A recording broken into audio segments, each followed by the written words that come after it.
ရှင်ဘဝမကုန်မချင်းအဲ့ဒီကံကလွတ်တဲ့ပုဂ္ဂိုလ်ဆိုတာမရှိဘူးဖရာလည်းမလွတ်ဘူးယန္နာလည်းမလွတ်ဘူးပစ္စေကဗုဒ္ဓလည်းမလွတ်ဘူးသို့တော့အဲ့ဒီအတိတ်ကံကြောင့်နောက်ထပ်ဘဝတစ်ခုကိုပေးနိုင်တဲ့ကံတော့မရှိတော့ဘူးအဲ့တော့ကံဟောင်းကုန်တယ်ဆိုတာဘဝတစ်ခုကိုဖန်တီးတဲ့ကံလို့ပဲဒီလိုမှတ်ရမှာဖြစ်တယ်ပဝတ္တိကံကတော့မကုန်ဘူးတော့ပရိသေရုပ်ပေးမဲ့ကံပဲကုန်တယ်လို့ပြောရမှာဖြစ်တယ်ပဝတ္တိကျိုးကြတော့ပေးနိုင်သေးတယ်ခိနံပုရဏံကံဟောင်းနေကုန်သွားပြီနဝတ္တိတမောအသိမဖြစ်တော့ဘူးဆိုတာကိလေသာမရှိတော့သည့်အတွက်ကြောင့်လုံသမျှအသည်လုံချင်းတသက်ပြတာဖြစ်တယ်မျိုးစိတ်မပါတော့ဘူးတပည့်ကြီးတွေပါပွင့်တော့ပွင့်တယ်မသိတော့ဘူးဆိုတဲ့အဓိပ္ပာယ်မျိုးနော်ရေတောင်မြစ်ပြတ်သွားတဲ့တပည့်မှာရှိတဲ့အပွင့်တွေဟာမသိတော့ဘူးလို့ဆိုလို့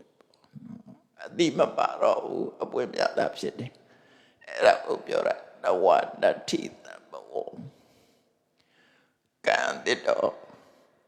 ကံတဲ့မဖြစ်တော့ဘူးမဖြစ်တော့ပြုယုံတသက်ကရိယာလို့ခေါ်လိုက်တာမိယ action လောက်တာတသက်ဖြစ်တယ်မျိုးစိတ်မပါတော့ဘူးလို့ပြောတာနော်နတ္တိတမဝဝိရဒစိတ်တရတိကေဘောသမိတေခိနာပိစာဘဝရဲ့မျိုးစိတ်တွေကုန်သွားပြီ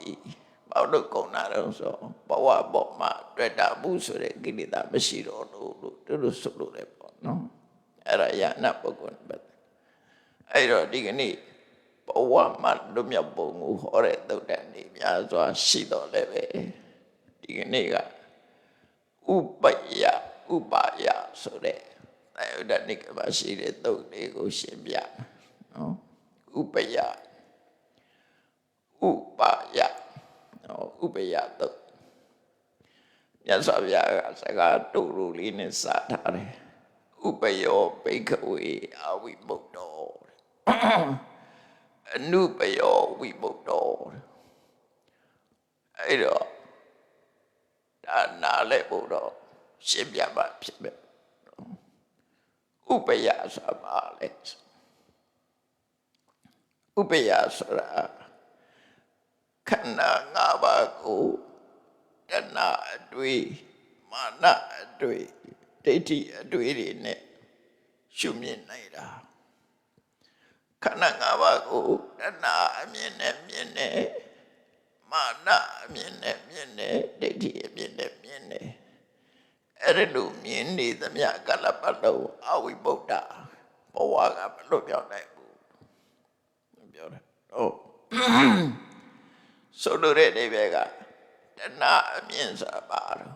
လူတွေကခန္ဓာ၅ပါးကိုကြည့်ပြီးတော့ပါလို့ထင်တယ်ရုပ်ဝေဒနာသင်္ညာသင်္ခါရဝိညာဉ်ဆိုတဲ့ခန္ဓာ၅ပါးကိုငါဟာလို့တွေ့တာငါဘဝငါခန္ဓာလို့တွေ့လို့ရှိရင်အဲ့ဒါတဏှာရဲ့အမြင်လို့ခေါ်တယ်မာနရဲ့အမြင်ကတော့ဧသောဟမတ္တမိခန္ဓာ၅ပါးဖြစ်တာကိုငါဖြစ်တယ်လို့ယူဆလို့ရှိရင်ဒါမာနရဲ့အတွေ့ငါဖြစ်တာမဟုတ်ဘူးခန္ဓာ၅ပါးဖြစ်တာဧသောမေအတ္တငါဘဝနော်ငါဖြစ်တာငါကိုယ်တိုင်ပဲငါပဲလို့ထင်တာကြတော့ဒိဋ္ဌိရဲ့အမြင်အဓိကကတော့ငါနဲ့ငါဟာခန္ဓာ၅ပါးကိုကြည့်ပြီးတော့ငါလို့လည်းထင်တယ်ငါဟာလို့လည်းထင်တယ်ငါလို့ထင်တာကဒိဋ္ဌိရဲ့အတွေ့ငါဟာလို့တွေ့တာကမာနရဲ့ဒီတဏှာရဲ့အတွေ့ငါရဲ့ဖြစ်မှုလို့ဆိုတာကြတော့မာနရဲ့အတွေ့အဲ့ဒီတရားအတွေ့တွေနဲ့ခန္ဓာကိုယ်ပေါ်မှာခန္ဓာ၅ပါးကိုရှုမြင်နေသမျှကာလပတ်လုံးဘဝကမလွတ်ဘူးတဲ့ဒါဝိပဿနာတရားအထုတ်ပြီးဆိုလို့ရှိရင်တော့